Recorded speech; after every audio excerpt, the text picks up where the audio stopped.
Mateus capítulo 7, verso 15, do 15 ao 23, é o texto que vamos ler. Mas eu gostaria que você primeiramente lesse comigo a epístola que escreveu o apóstolo Pedro, a sua primeira epístola.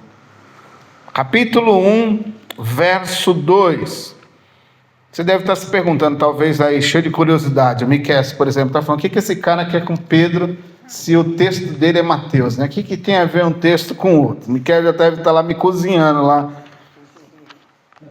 O que esse camarada quer com Pedro, se Pedro não tem nada a ver com Mateus? Então vamos lá. Pedro, capítulo 1, verso 2.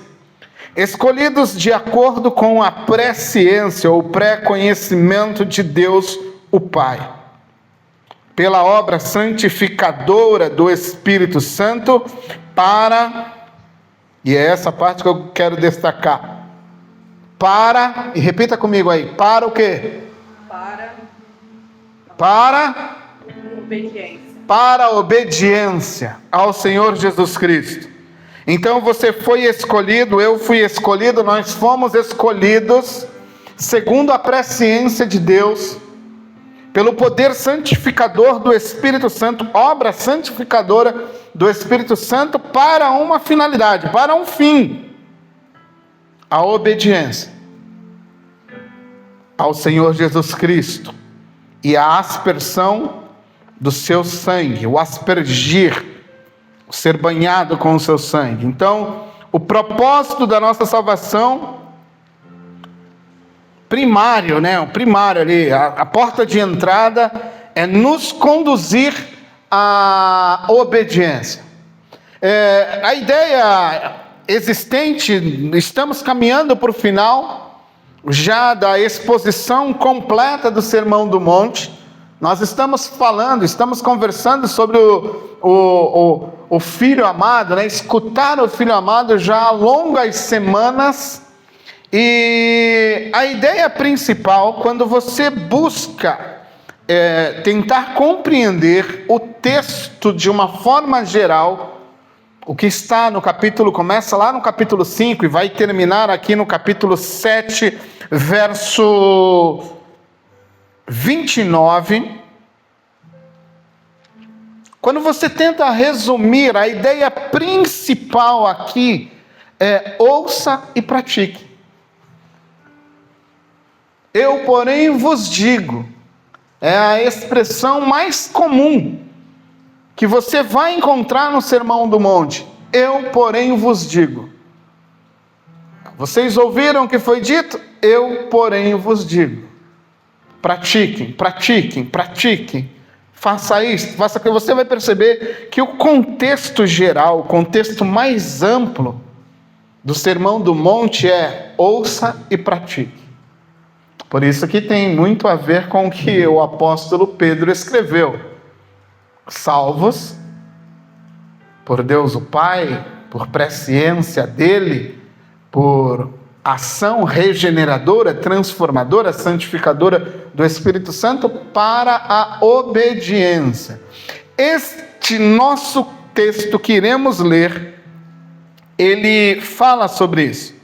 No contexto do primeiro século, tempo ou período em que Jesus pronunciou estas palavras, havia um conjunto de regras, havia na mente do judeu um conjunto de regras que faria com que ele identificasse aquele que era um possível falso profeta.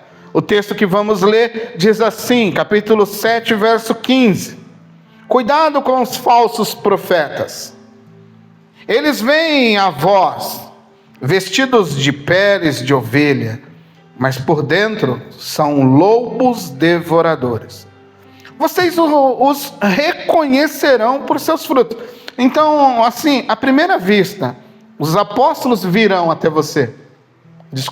Os falsos profetas virão até você. É o que Jesus está dizendo. Eles irão até vocês. Então você não precisa se preocupar. Os falsos virão até nós. Então é o que Jesus está dizendo. O falsificador, o fraudador, aquele que se comporta como se fosse, mas não é, eles vão vir até nós, eles se achegarão. Jesus disse isso. E o que Jesus disse, o que Jesus aconselhou, nós iremos ver daqui um pouquinho. Vamos continuar. Depois ele fala, a segunda coisa que Jesus fala, que vocês vão reconhecê-los. O que remete à observação. Você precisa observar. Porque Jesus diz, olha, é o fruto que denuncia. Não é o que se diz, não é o que se canta, é como se comporta. O que denuncia um falso profeta não é tanto aquilo que ele faz, aquilo que ele diz ou aquilo que ele canta. O que denuncia um profeta, um falso profeta, é o seu comportamento. E Jesus diz, pelo fruto, por seus frutos vocês podem conhecê-los. Então ele vai resumir aqui: pode alguém colher uvas de espinheiro, figos de ervas daninhas? Semelhantemente, toda árvore boa dá bom fruto, mas a árvore ruim dá frutos ruins. A árvore boa não pode dar frutos ruins, nem a árvore ruim dar frutos bons. Toda árvore que não produz bons frutos é cortada, é lançada ao fogo. E aqui você precisa prestar muita atenção no que Jesus está dizendo. Jesus está dizendo, eu não vou ter culpado por inocente e nem inocente por culpado. É pelo fruto que eu vou analisar.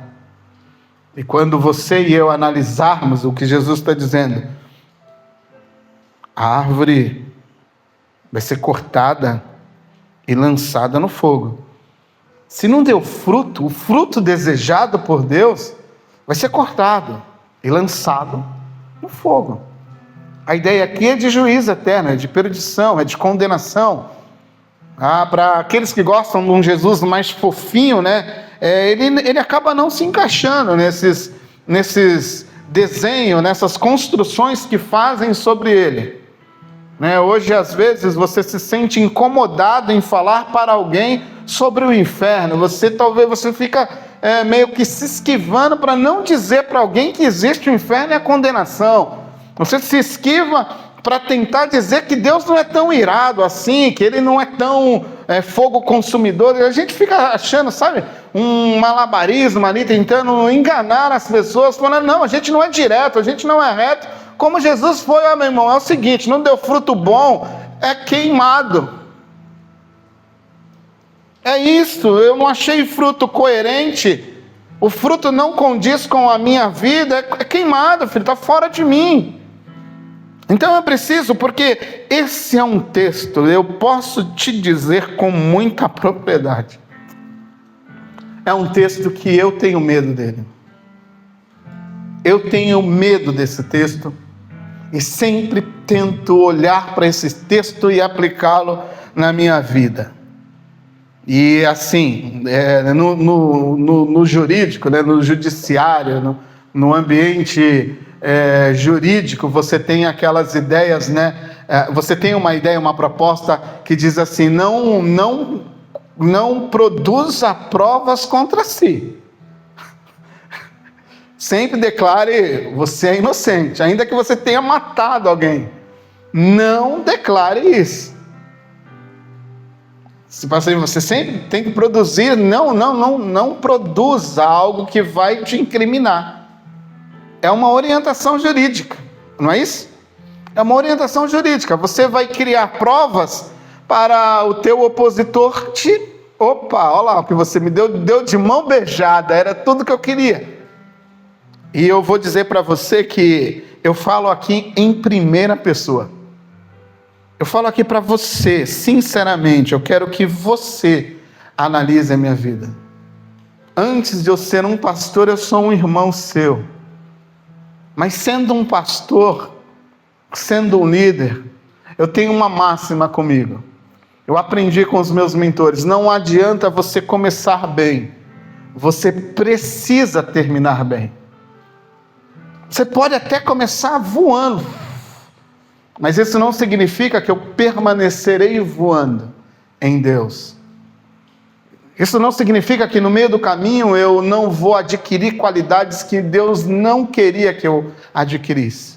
Comportamentos que me levariam para longe dele. E por isso eu falo na primeira pessoa, antes de qualquer coisa, que você tem o total direito de, quando perceber alguns apontamentos que vamos fazer aqui nessa noite, você tem todo o direito, você não só tem o direito, é dever seu me cobrar. Porque antes de ser seu pastor, eu sou seu irmão. E sendo pastor, eu não sou melhor do que você. E se você me ama como eu te amo, você vai dizer: pastor, eu percebi algo, eu acho que o senhor precisa voltar. Eu acho que o senhor precisa retornar. E você também pode fazer, eu estendo aqui, para quem está aqui escutando nessa noite, você também faça isso com qualquer líder que se apresente nessa igreja para você como líder de qualquer coisa. Se você ver nele algo que não condiz com tudo aquilo que vamos falar, você pode colar nele e falar: o pastor me autorizou e eu estou debaixo da cobertura de Jesus Cristo. Esse não é um comportamento correto de um líder. Porque um líder, eu digo sempre assim, eu tenho essa máxima também comigo. Um líder que não está pronto a ouvir, ele não pode também estar pronto para servir. O bom líder escuta.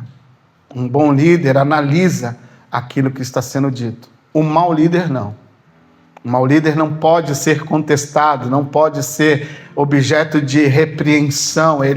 Você vai ver daqui um pouco, a gente vai chegar nisso lá. Mas essas são algumas características. O que Jesus está dizendo, será lançado. Então, eu falo na primeira pessoa. Se eu não andar dentro do parâmetro, dentro do desejo de Jesus, eu vou ser o fruto lançado para fora. Lançado para ser queimado. Então, eu estou falando na primeira pessoa. Primeiro comigo e depois com vocês. Toda árvore que não produz fruto será lançada. Assim, pelos frutos, vocês os reconhecerão. Uma boa liderança, já começa aqui um pouquinho, uma boa liderança é uma boa liderança quando ela se parece com Jesus. Quando ela traz caráter, ações que conduzem você a observá-lo e dizer: cara, esse irmão, essa irmã, esse líder, esse pastor, ele se parece com Jesus nos atos. Ele se parece com Jesus naquilo que ele está tentando executar. Ele está tentando ser semelhante a Jesus. Eu estou percebendo que ele não quer ser outra coisa a não ser alguém que seja semelhante a Jesus. Uma boa liderança, um bom pastoreio, uma boa liderança da igreja, ela tem que ser parecida com Jesus. Um bom líder, um bom pastor, aquele que se destaca entre os crentes evangélicos, ele tem que ser alguém que tenha um coração que é semelhante a Jesus, mas não só o coração, você tem que ver isso nele. Você tem que observar isso nele, você tem que enxergar isso nele, porque ele é uma réplica. Ele tentará refletir alguém que é semelhante a Jesus Cristo. Porque antes de tudo, como diz o texto, ele é exemplo dos fiéis. Mas continuando. Nem todo aquele que me diz Senhor, Senhor, entrará no reino dos céus, mas apenas aquele que faz a vontade do meu. Agora eu estou chamando de novo Pedro para ecoar aquilo que esse texto. Pedro sentou, conversou, caminhou com Jesus. E o que Pedro ecoa na sua epístola é o que Jesus está dizendo aqui. Pedro aprendeu da melhor maneira e da pior maneira. Ele aprendeu dos dois jeitos. Aprendeu chorando, perdendo, negando, mas aprendeu também escutando Jesus por vários anos, caminhando com Jesus, aprendendo de Jesus, vendo o que Jesus estava efetuando. E lá ele está dizendo: nós fomos chamados para obedecer, não foi para outra coisa. Chamados para obedecer Jesus. E Jesus está dizendo: olha, nem todo aquele que diz Senhor, Senhor, que profetiza em meu nome, que expulsa demônios em meu nome, que realiza muitos milagres em meu nome. Olha, isso não significa nada. Porque se ele não me obedece, então lhes direi claramente: nunca vos conheci. Afastem-se de mim, vocês que praticam o mal. Se você for, esse texto aqui, essa é uma unidade de pensamento. Você me entende nessa noite? O verso seguinte, o 24, ele não está deslocado do 23. As nossas Bíblias, se você perceber, você vai ter do 15 ao 23, lá a árvore que produz a árvore e o seu fruto. Depois você vai ver lá no verso 24 em diante, o homem prudente e o homem sensato. Mas na mentalidade, na construção que Mateus executa, quando ele escreve esse texto, ele não está dizendo nada sobre isso, ele está encaixando uma coisa na outra. E na sequência ele vai dizer, ele vai revelar a ilustração. Eu não vou entrar nela. Mas se você continuar lendo o texto, você vai entender os versos acima, como eles vão receber um impacto ainda muito maior quando ele fala: olha, aquele que escuta e pratica é semelhante ao homem prudente que construiu a sua casa sobre a rocha. O imprudente, ele até me escuta, mas ele não produz a obediência. Ele é um bom ouvinte, ele é um bom camarada, ele gosta das palavras que eu digo, mas pôr essas palavras em prática, esquece. Ele é imprudente, ele é maluco, ele é incoerente. Então é mais ou menos isso. Se você na sequência observar o que Jesus está falando, você verá que a conclusão de Jesus, a conclusão do Sermão do Monte, como você verá na próxima semana, a conclusão do Sermão do Monte é a obediência. É pôr em prática tudo aquilo que nós escutamos no decorrer destas semanas. É pôr em prática tudo aquilo que Jesus falou, é colocar em prática, como o apóstolo Pedro ecoa na sua epístola: nós fomos chamados para a obediência, e não para qualquer outra coisa, a não ser a obediência ao nosso Senhor Jesus Cristo. Então não se engane, eu quero que você não se engane. Eu quero que você saia daqui com a plena certeza. Eu quero que você que me escuta nessa noite, você tenha a plena certeza de que você não sairá daqui nessa noite enganado. Você foi chamado para obedecer. Se você não tem desejo, vontade de obedecer, alguma coisa está muito estranha com o seu evangelho, porque nós fomos chamados por Deus, segundo a sua presciência, santificado pelo poder do Espírito Santo, segundo o poder do Espírito Santo, santificador, separados para Deus, para uma finalidade: obedecer Jesus Cristo. Se você não encontra isso ou tenta se rebater, nós vamos agora ver isso passo a passo, rapidinho, para não tomar o teu tempo e você não ficar comigo aí escandalizado. Vamos lá.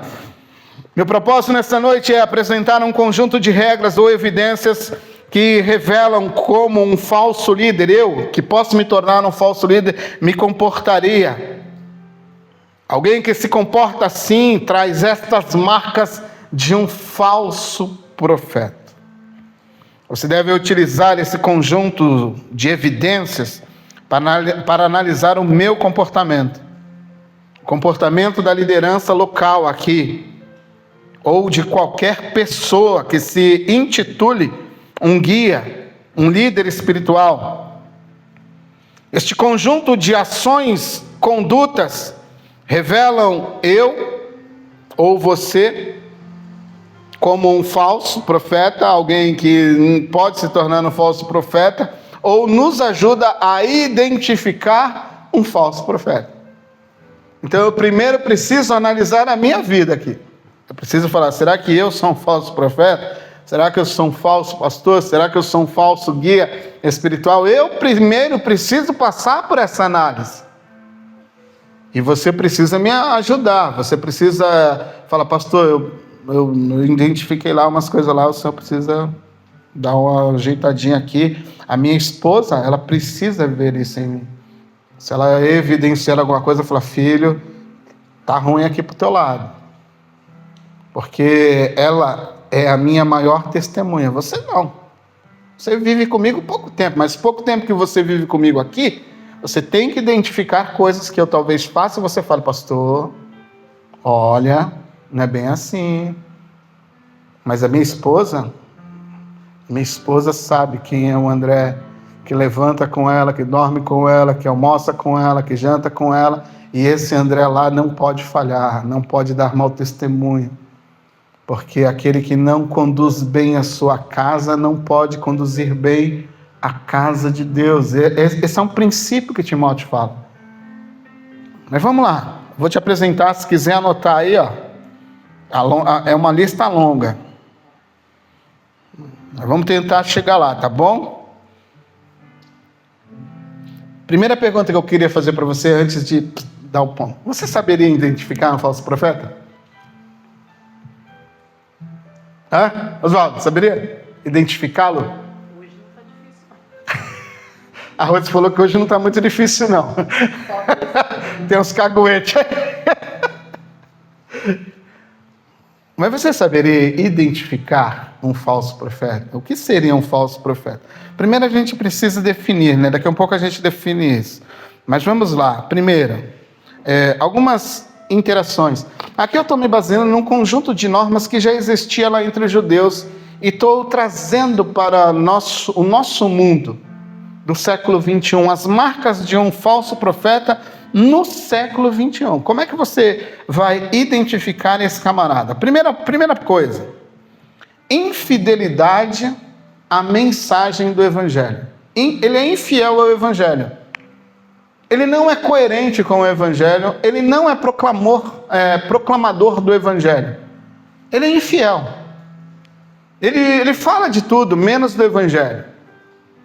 E o Evangelho dele, muitas vezes, está coberto de ideias e significados que nada tem a ver com o Evangelho.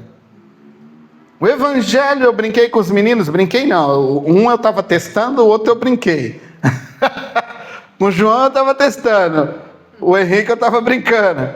Mas o Evangelho se resume em 3 pautas. Cristo morreu pelos nossos pecados, foi sepultado e ressuscitou. Isso é o Evangelho. É isso que as pessoas precisam escutar. Quem é Jesus? Por que morreu na cruz? E por que ressuscitou? Se tu perguntar para o Henrique já sabe. Não é, Henrique? Não me envergonha, Henrique, pelo amor de Deus. O Henrique já sabe. Expliquei para ele. É um bem bolado. Em 3 minutinhos você explica o Evangelho. Toda mensagem bíblica tem que ter no seu conteúdo o Evangelho. O que a igreja precisa respirar, eu tenho dito aqui, é o Evangelho.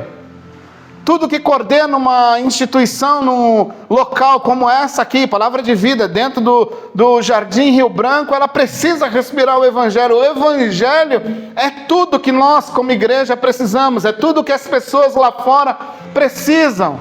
Um falso profeta não está comprometido com o Evangelho. Um falso profeta, ele não se importa com o Evangelho. Um falso profeta, ele quer status, ele quer beleza, ele quer movimento, ele um pouco se importa com a mensagem do Evangelho. A sua mensagem é vazia do Evangelho. A sua mensagem não aponta para Cristo.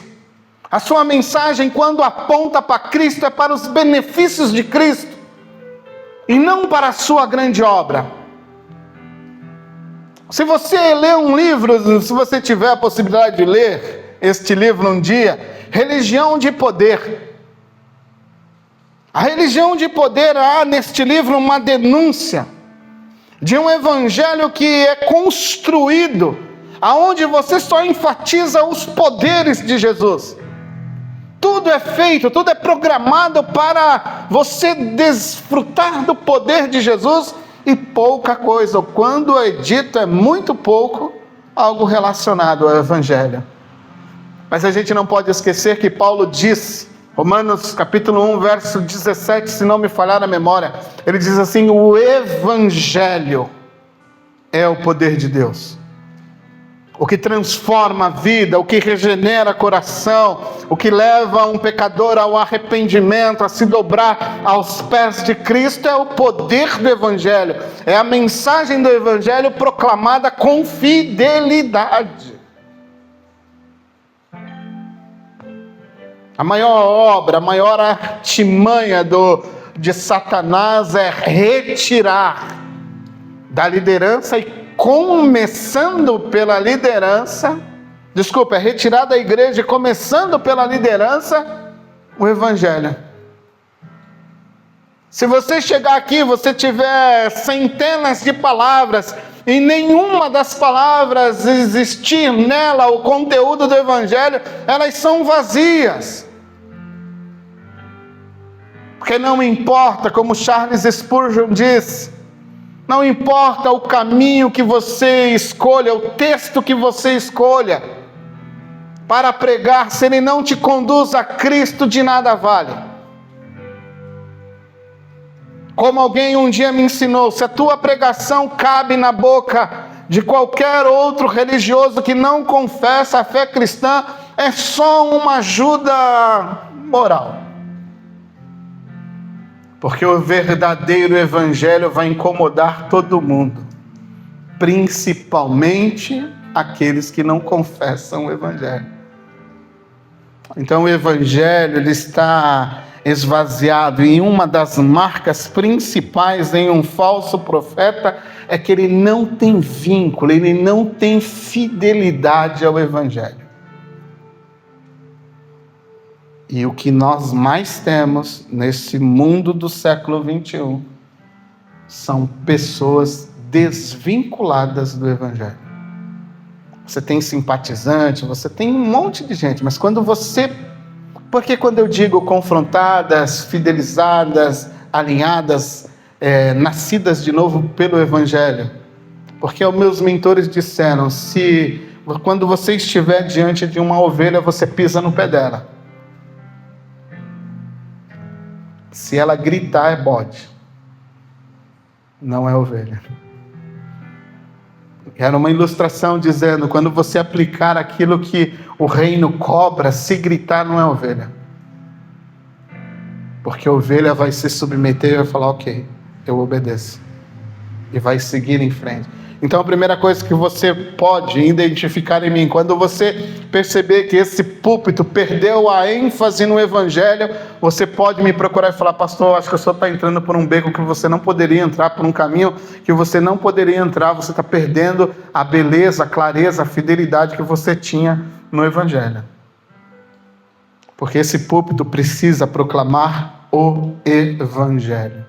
Não importa se eu estou falando de Abraão, não importa se eu estou falando de Daniel, Abraão, Jeremias, qualquer personagem bíblico tem que me conduzir a Jesus Cristo. E só assim eu serei fiel a Ele e a sua mensagem. Porque o apóstolo Paulo diz, 1 Coríntios, capítulo 4, verso 1, verso 2, é importante que o ministro seja encontrado fiel. E fidelidade, quando você olha o contexto, está relacionada ao que ele tira, ao que ele compartilha como é que eu posso dizer, do armário de Deus. Ele abre o armário de Deus, ele puxa de lá alguma coisa para alimentar o povo. E esta alguma coisa que ele puxa, nada mais é do que o evangelho, fiel aos mistérios de Deus, que é Cristo. Se você acha que tem algum mistério ainda para ser revelado, esquece, já foi revelado. O mistério que deveria ser revelado foi revelado. Cristo em vós, a esperança da glória. Segundo ponto. Primeiro ponto, infidelidade. Segundo ponto, infidelidade ao evangelho, ou à mensagem do evangelho. Segundo ponto, profecia não cumprida. Tem muito profeta entre nós anunciando coisas que não se cumprem e são tidos como grandes profetas. Meu irmão, não cumpriu, é falso profeta. Se colocou como profetão, como líder espiritual, guia da nação e profetizou, olha, vai acontecer isso, vai acontecer aquilo. Não aconteceu, meu irmão. É falso profeta, é assim que o Antigo Testamento classificou. Se vem alguém diante de vós, os profetismos não se cumprem, é falso profeta. Porque o profeta de Deus, os antigos e os que são inspirados na congregação do justo, quando de fato são inspirados pelo Espírito Santo, são guiados pelo Espírito Santo, assim como foram aqueles homens no passado, assim como o Espírito que os inspira aqui nesse ambiente congregacional, se ele se levantou como um profeta e não se cumpriu, ele é um falso profeta. Ele falou como dizia o pastor Nathanael Rinaldi, ele falou de barriga cheia, dormiu de barriga cheia, sonhou com alguma coisa e saiu profetizando no dia seguinte. Meu irmão, escreve, eu escrevo. O cara veio para mim, Deus vai fazer, eu escrevo. 3 dias, 4 dias, 5 dias, daqui 1 mês, 1 ano, eu escrevo. Não se cumpriu? Falsão. Você é um falso profeta. Uma autoridade espiritual que se levanta diante da congregação dizendo coisas, assim diz o Senhor. Essa palavrinha, assim diz o Senhor, ela deveria causar em nós um baita de um temor. Ela deveria fazer com que os nossos joelhos batessem um com o outro, ali, de medo, quando você se pronunciasse diante de alguém, diante da Rose, e dizer: olha, Rose, assim diz o Senhor. Levianamente, de qualquer forma, sem Deus ter falado nada. Porque eu digo em nome do Senhor o que o Senhor não disse. Isso é mentira. E um falso profeta não se cansa de fazer isso. Entrega a profecia para lá, entrega a profecia para cá, aí ele vai embora e não cumpriu, irmão, é falso. Isso está registrado lá em Deuteronômio, no lado. Pois você se resolve com Jesus, com Moisés, a profecia tem que se cumprir. Porque se não se cumpre, nós passeamos aqui alguns dias caminhando com os profetas, você viu lá. Haviam profetas diante de Jeremias que eram falsos. Gostavam de declarar aquilo que Deus não estava declarando. E o que declarava, o que Deus mandava, tomou pau, tomou cacete, foi jogado no buraco, tomou tapa na cara, murro. Mas esse falava a verdade. Então, muito cuidado. Terceiro,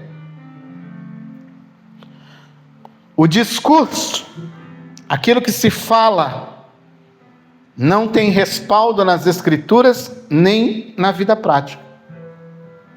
Existe entre nós, no século XX, alguns guias espirituais, alguns líderes espirituais, alguns profetas que se colocam como autoridade. Eu estou dizendo, pode fazer, eu estou mandando. Se eu fizer, eu estou mandando, vai acontecer. Cuidado. Se a vida deste homem não estiver respaldada pelas Escrituras, ela não for, você não observar uma semelhança, uma vida prática com Jesus, cuidado. Isso também pode ser uma evidência. A boca, o discurso está cheio de ideias mirabolantes, tal. Tem respaldo nas Escrituras, meu irmão? Está aí nas Escrituras o que tu está falando? Você pratica isso aí que você está pedindo, está solicitando? Cuidado. Uma falsa liderança, um falso guia, tem um bom discurso, mas não tem vida prática e não tem respaldo naquilo que diz segundo as Escrituras. Há muito tempo aprendi com Martinho Lutero algo muito importante que eu carrego. Eu tenho isso registrado aqui. Se um dia você quiser, eu mostro para você. Um dia Martinho Lutero está na dieta de John Warren e vão condená-lo e pegam os seus escritos e falam: olha, é o seguinte, vamos queimar tudo isso aqui e vamos te matar. Mas há uma condição. Se tu renegar o que tu escreveu, a gente te dá um axé aí, tu vai sair livrão, tal, é só concordar com a gente. Martinho Lutero pensou, aí ele escreveu um hino, Castelo Forte é o Senhor, desceu da cúpula do castelo, veio diante dos pontífices, dos representantes da igreja, e falou: olha, é o seguinte, se vocês não conseguirem me convencer pelas Escrituras, até porque entre vocês há contradições, eu não posso ir contra a minha consciência, nem contra as Escrituras. Então, nada resolvido. Eu coloco e entrego a minha vida a Deus. Então, Martinho Lutero estava preso à palavra de Deus. Martinho Lutero estava dizendo: se você não me consegue convencer com as Escrituras, não me peça que eu te respeite. Não me peça que eu te siga, não me peça que tu me guie. Se algum dia você olhar para a minha vida e eu te der uma orientação que não seja a partir do texto bíblico, não precisa confiar naquilo que eu estou falando. Porque eu não teria nada melhor nem maior do que aquilo que o texto nos orienta, naquilo que o texto nos diz para fazer. O texto é supremo, o texto bíblico é supremo sobre a nossa vida, sobre a nossa conduta, sobre a nossa doutrina, sobre aquilo que cantamos, sobre aquilo que falamos. O texto é supremo sobre todas as nossas decisões, sobre todos os nossos aconselhamentos, sobre todas as nossas pregações. É o texto que precisa ser escutado. É Deus falando por meio do texto bíblico. E se a nossa vida, a minha vida, a vida de qualquer guia, liderança espiritual que se coloque diante de você, se a vida não tem respaldo nas Escrituras, você não observa uma prática daquilo que se diz, possivelmente você está diante de um falsário. Quarto ponto. Quando você percebe que existe uma tentativa de agradar quem te escuta, mesmo que isso desagrade a Deus. O falsão nunca quer te contrariar. Não, mas eu tenho 2 famílias, eu tenho essa esposa aqui e eu tenho... Não, assim, legal, eu continuo com essa outra adúltera aqui, outra adultéria aqui do lado. Não, pode ficar aí, meu irmão. No dia que você receber de Deus o arrependimento, é tudo certo, mas pode continuar entre nós, pode ficar aí. Tipo assim, não tem coragem de confrontar, de falar: não, meu irmão, isso é pecado. Tu está errado. Não é esse o comportamento de um cristão, mas fica com medo. Então ele tenta agradar gregos e troianos, judeus e gentios.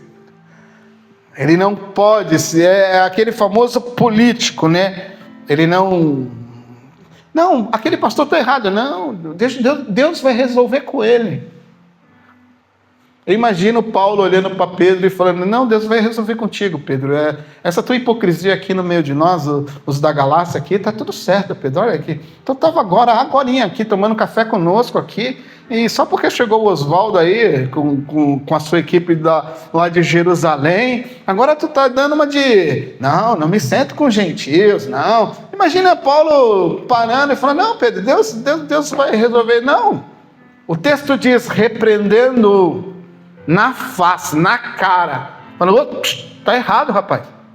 Que história é essa? Tu estava agora comendo pão com a gente aqui, e agora tu está dizendo, por teu comportamento, que esse evangelho que nós estamos vivendo é errado? Aqui não, Pedro. Eu te repreendo agora. Essa tua conduta está errada. O verdadeiro líder, o verdadeiro discípulo de Jesus, com amor semelhante a Jesus, vai dizer: não é assim. Ah, mas eu não posso te agradar, filho. Isso está errado. Ah, mas a sombra dele curava. Então, se você vê um líder que quer tá de bem com todo mundo, não repreende ninguém, é tudo só paz e amor, cuidado. A Bíblia fala que nós devemos repreender, nós devemos cuidar uns dos outros, nós devemos guardar a sã doutrina. Eu fico imaginando quando alguém, num ambiente desse, como diz lá o apóstolo João na sua primeira epístola, ele fala assim: olha, não tem papo comigo não, nem recebo em casa, não anda no meu evangelho, não anda comigo, nega Cristo, não é comigo, não anda comigo. E ele tem coragem de dizer isso. Saíram de nós, mas nunca foram de nós, nunca estiveram entre nós, Porque se estivessem aqui, proclamavam que Cristo veio em carne. Está lá tudo na primeira epístola, segunda epístola, está tudo lá. Só você ir lá ler, que você vai encontrar tudo isso que eu estou dizendo lá. Quinto, você percebe que nesse líder existe uma rebelião clara contra a vontade de Deus. Ele é o primeiro a não se submeter à vontade de Deus. Ele afolga para ele. A vontade de Deus é para Oswaldo. Para mim, não. Oswaldo tem que doar todo o dinheiro dele. Eu não. O Oswaldo tem que amar. Eu não. O Oswaldo tem que perdoar. Eu não. Está entendendo? É tudo para tu o juízo, para mim a bênção. Se tu encontrou esse camarada aí na tua vida, nos teus caminhos, cuidado. Ele pode ser um falso profeta. Porque esse discurso não condiz. O primeiro a mostrar que é obediente a Deus é o líder. É o guia, é o pastor, é o obreiro. Ele é o primeiro a dizer, não, eu faço, eu fiz. Eu fui. Aqui, pode olhar, eu fiz isso. Eu chamo a responsabilidade para mim. O obreiro verdadeiro, ele vai fazer isso. Ele não vai deixar escapar a possibilidade dele ser semelhante a Jesus. Vamos lá, próximo. Ambição. O apóstolo Pedro diz, e nos últimos dias farão de vós comércio. Você será somente uma nota, um cifrão. Você não vão se importar com você como pessoa. Vão se importar com você pelo benefício que você pode dar a esses líderes, a essas pessoinhas que são assim meio ambiciosas. Que usam a religião, como o apóstolo disse, como fonte de lucro, como benefício para si. Isso está registrado lá no Antigo Testamento, isso está registrado no Novo Testamento, isso não é incomum você encontrar isso. Está lá, os líderes lá faziam comércio lá no Antigo Testamento. Você vai ver uma denúncia gravíssima lá no texto do profeta Ezequiel. Você vai ver várias denúncias dentro das epístolas do Novo Testamento. Então, se você estiver diante de alguém muito ambicioso, muito de olho no seu cacau, Jesus falou, se proteja desse. Cuidado com esse. Sétimo. Está anotando aí ou já se perdeu? Sétimo, hipocrisia. Viu hipocrisia, meu irmão? Cuidado. Lembra que Jesus foi duro com os hipócritas. Você tem um texto completinho, Mateus 23, completinho, Jesus fazendo aquela denúncia contra o grupo mais religioso, de um perfil mais fundamentalista, mais radical nas questões religiosas. Foi esse que Jesus, desceu-lhe o grau, desceu-lhe o cacete. Não teve papa na língua. Falou, é hipócrita, é ser pouco caiado, é bonito por fora, morto por dentro. É isso que Jesus está falando aqui. Tem aparência de ovelha, mas é lobo. Lá dentro não tem a minha vida. O que existe, às vezes, nesses líderes é a hipocrisia. Falar, mas não cumprir. Pedir, mas ele mesmo não faz, assim por diante. Oitavo.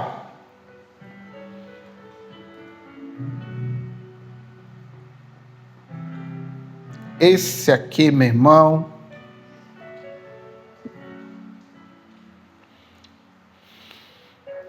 um líder que está preocupadíssimo de uma forma exagerada com a sua pessoa. Tudo é Ele. Ele é o máximo, Ele é o melhor pregador, Ele tem a melhor fala, Ele tem... Tudo é Ele, tudo é Ele, tudo é Ele. E Ele não consegue. E aqui eu falei para você uma coisa importante nessa noite. Ele não consegue ser repreendido. Porque Ele é o máximo.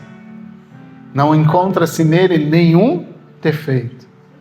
Ele é o famoso narcisista. Ele é o famoso, aquele camarada que se olha no espelho e fala, cara, se não fosse tu, a igreja não prosperava. Cara, se não fosse tu, o que seria do evangelho na terra? Ele se olha como a pérola mais importante do mundo. E às vezes é nítido isso.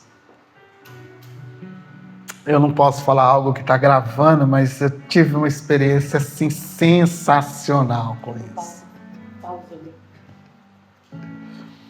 Mas eu posso falar sem dar o nome aos bois, né?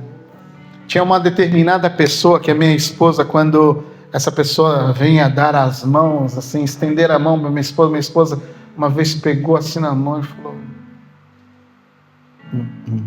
aqui não, aqui tem elemento estranho aí dentro. E era aquele cara, ela usa um apelido, ela diz para esse tipo de pessoa, falar, isso é pavão. O que o pavão gosta de fazer? Aparecer, ser visto, ser visualizado. Ele olha, hoje o like, então, meu Deus, nós já conversamos sobre isso, não vou entrar nessa seara agora, mas o narcisista, ele gosta de ser visto, ele gosta de ser, eu sou o cara, meu irmão, eu sou o pregador, eu sou o the best of dos pastores, eu sou, eu sou o supremo, todo mundo está indo para o inferno, mas eu estou aqui. Aí houve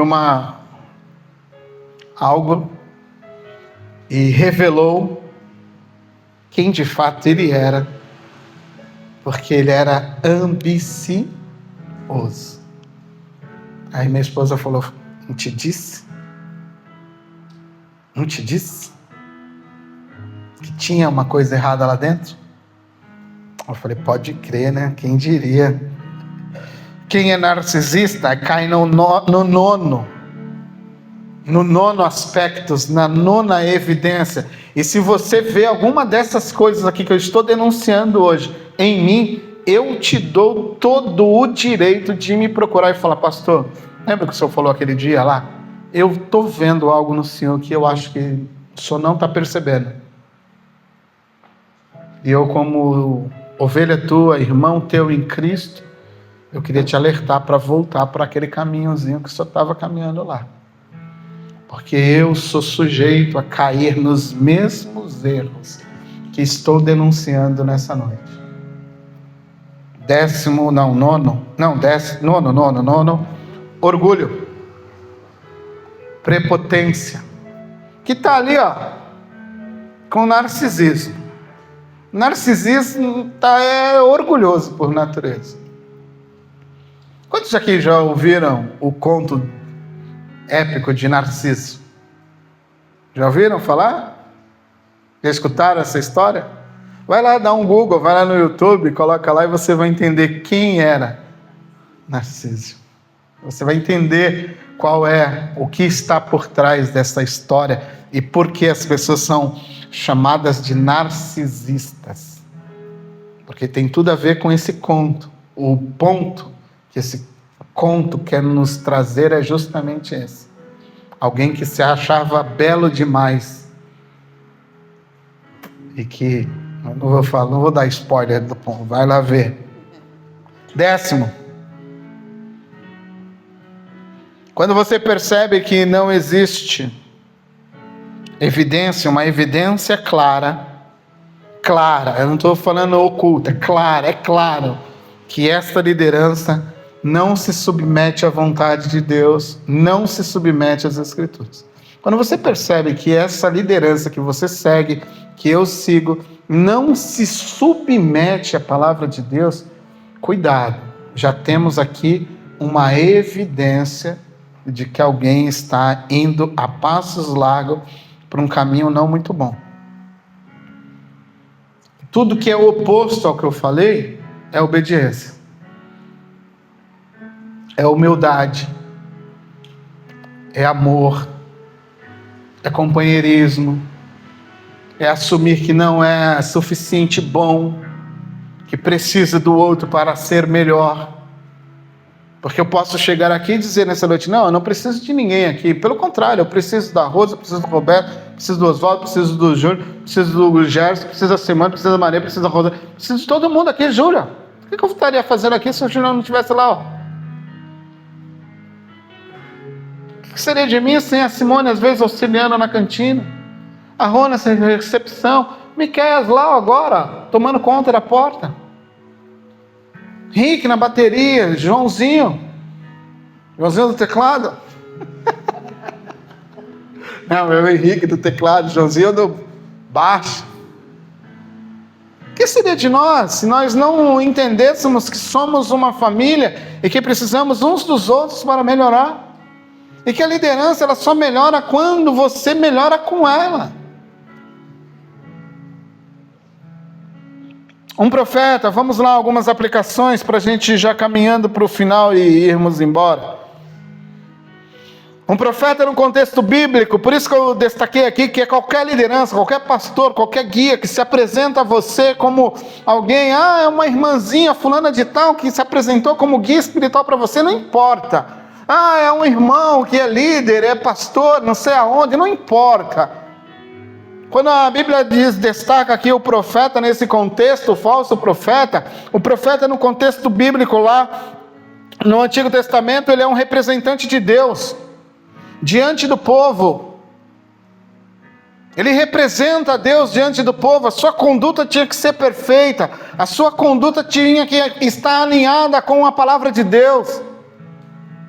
Ele tinha que ser alguém coerente para estar diante de Deus, receber de Deus, comunicar a palavra de Deus ao seu povo, com autoridade, respaldado por Deus. O falso profeta não, o falso profeta era tudo contra isso. Ele era o contrário disso tudo. Então, quando eu falo um profeta no contexto do século 21, eu tenho que transitar, eu tenho que trazer para o contexto do século 21 qualquer liderança que se disponha, que se coloque a guiar alguém nos caminhos de Cristo, nos caminhos do Evangelho, no reino de Deus. Qualquer pessoa que se coloque como guia. O tiozinho não sei de onde, não interessa, meu irmão. Se você viu nele essas qualidades, esses apontamentos, ele não vai ser um bom guia para você, ele não será um bom guia para mim. Porque Jesus disse, guardai-vos deles, proteja-se deles, cuidado com eles, eles virão até você, eles virão até mim, eles virão até nós. Eles estão aí, nos valados, nos montes, nas internets da vida. Eles estão espalhados em tudo que é lugar, nos podcasts, nos Reels, lá no Facebook, aonde, nos vídeos que você recebe. Eles estão espalhados. E você precisa entender, para você não colocar o seu coração, a sua vida, a sua alma em lugar que você não deveria ter colocado. Em escutar alguém que não está alinhado com o Evangelho, não está alinhado com Jesus Cristo. Esses dias eu estava vendo um pastor, até gostava desse camarada, mano. Mas ele me saiu com uma aí, umas 2 semanas, foi, cara, aí fica difícil de te defender, cara. Ele já não tem uma boa fama, é queimadaço. Mas eu ainda gostava dele, mas na última eu falei, cara, aí fica difícil, cara. Aí fica difícil de te acompanhar, de te escutar, porque aí tu me quebra, mano, tu quebra no meio. Já arranjei briga, porque Ninguém defende, não defender ele na teoria, nas coisas que ele coloca, mas assim, dá um, tipo assim, sabe, dar uma colher de chá, passar um pano, às vezes, alguma coisa ali. Não, não é bem assim, eu tenho um pouquinho de paciência e tal. Mas a última que ele lançou, eu falei, não, aí você me quebra, cara. Aí você diz, aí eu tenho que escutar Jesus e falar, se afasta dele. Se afasta desses. Porque são essas conversas que começam a entrar no nosso coração e começam a corroer, a destruir o nosso santo e magnífico evangelho. São essas conversinhas tortas. Não é bem assim. Sabe aquela conversinha do Éden? Não, não foi isso. O que ele queria dizer não era isso, era outra coisa.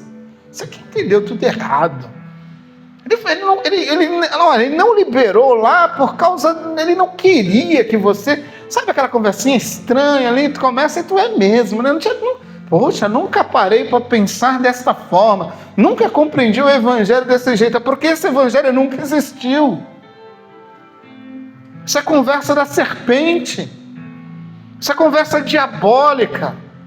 Para me afastar, para te afastar, o falso líder, o falso guia, o falso profeta no século 21, ele vem cheio de beleza, uma boa oratória, mas quando você busca nele a essência, ela não existe, porque não existiu lá, não existiu antes de Jesus, e não é hoje que vai existir. Eles estão entre nós. Eles estão entre nós, estão dentro das comunidades cristãs, proclamando os seus evangelhos distorcidos, seus enganos. E muitas vezes, quando você expõe o verdadeiro evangelho, você é tido como o estranho. Você é tido como uma pessoa esquisita. Como alguém, isso aí, não. O que eu escutei de evangelho é uma outra coisa, não tem nada a ver com isso aí. E você passa a ser a anomalia, o esquisitão, a bactéria que está infectando tudo, e não a cura. Porque esse evangelho estranho, esses falsos líderes, esses falsos profetas estão entre nós. Meu Deus, eu não fui nem na metade, gente. Mas vamos lá. Um verdadeiro pastor, um verdadeiro profeta, um verdadeiro líder são pessoas submissas a Deus, obedientes aos mandamentos de Deus, que estão revelados diretamente na Escritura. O verdadeiro ensino, presta bem atenção nisso aqui, gente.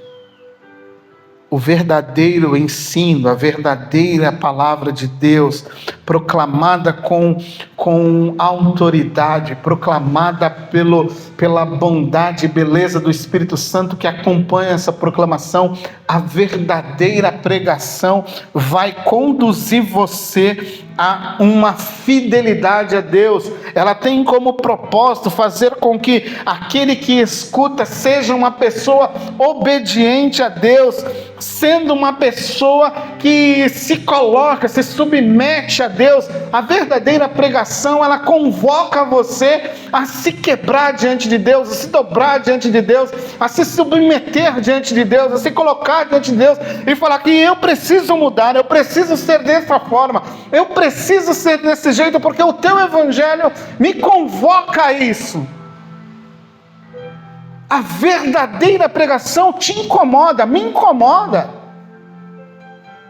A verdadeira palavra pronunciada por Deus, pelo poder do Espírito Santo, por alguém cheio, ela nos confronta, ela nos mexe por dentro, ela fala: você precisa mudar. Eu te amo, eu te dou graça, eu te dou poder para que você mude, eu estou convocando você. A verdadeira palavra de Deus, ela produz isso. Agora, o falso discurso produz algo externo em você. Produz aquele camarada que consegue deitar com outra mulher, mas vir para a igreja todo domingo.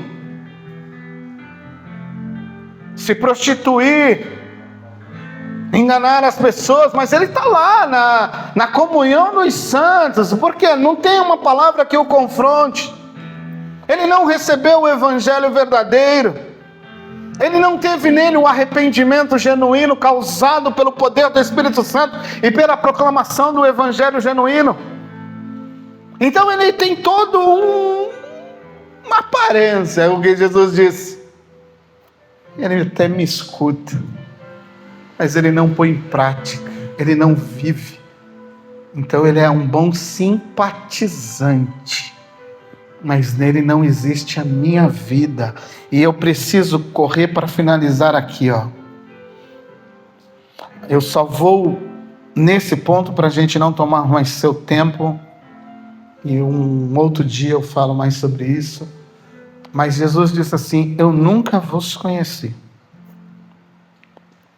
E é isso que eu queria que você prestasse muita atenção. Jesus está dizendo assim: eu nunca vos conheci. A falsa espiritualidade, o falso líder, o falso profeta, o falso guia, entregará para você uma falsa espiritualidade.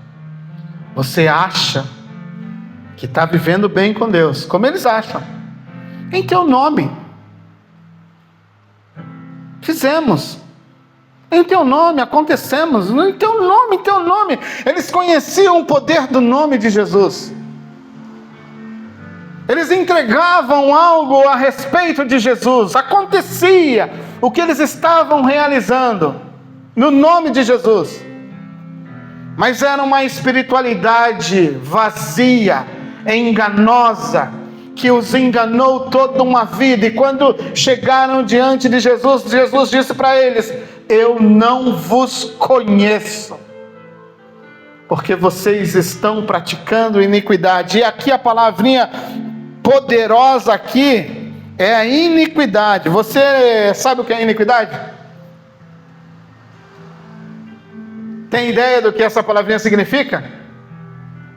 Iniquidade. Anota aí, por favor. Registra, grava. Amanhã, quando eu vou, salva isso lá no teu.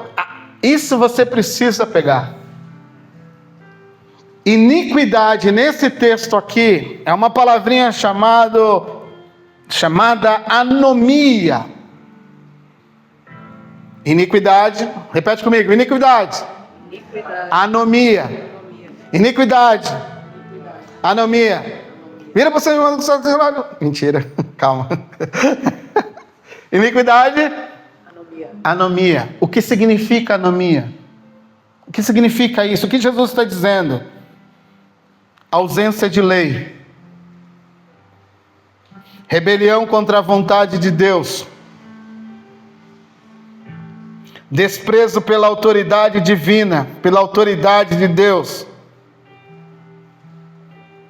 Rebelião prática contra Deus. Quando Jesus vira para esses homens, ou nesse discurso que Jesus está dizendo, ele está dizendo: olha, quando eu encontrei em vocês iniquidade, o que eu encontrei em vocês foi a falta da lei. Vocês não cumprem mandamentos, vocês não guardam aquilo que eu ordeno. Vocês falam do meu nome, você expulsa, você faz milagre, você faz o céu descer na terra, mas não vive. Não guarda. Pastor, está errado quando já vi alguns pastores dizendo que a iniquidade é, como pode dizer, viver na permanência do pecado, é isso? Pode ser, mas nesse texto, a iniquidade aqui não é só viver. É algo muito mais profundo. É rebelar-se contra Deus e contra os seus mandamentos. Porque nós temos que fazer aqui, levar em consideração o contexto todo do Sermão do Monte. Porque no Sermão do Monte, tudo que Jesus está dizendo é: ouça e pratique, ouça e pratique, ouça e pratique. E quando ele olha para você e ele: eu não vejo isso, eu vejo você falar dos meus milagres, eu vejo os meus milagres acontecerem, mas eu nunca vos conheci, porque não existe em você lei. Conhece, que... obedece. Por isso que o desenrolar vai ser a casa prudente e o homem prudente ou insensato. A casa construída sobre areia, a casa construída sobre a rocha. Tem tudo a ver com este gatilho aqui. Se você não me pratica ou não pratica os meus mandamentos, você está errado. E aqui eu vou encerrar. Tinha muita coisa para te falar, mas eu deixo para uma outra hora, um outro dia, uma parte 2. Mas eu queria que você entendesse isso. A falsa religião, o falso profeta,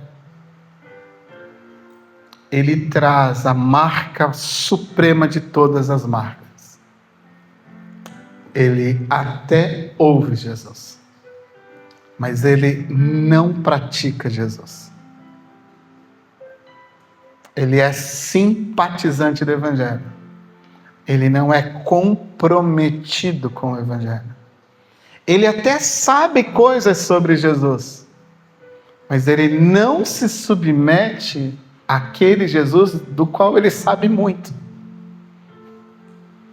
Não é sobre saber, não é sobre doutrinas, não é sobre conhecimento, é sobre relacionamento, é sobre obedecer. Amém?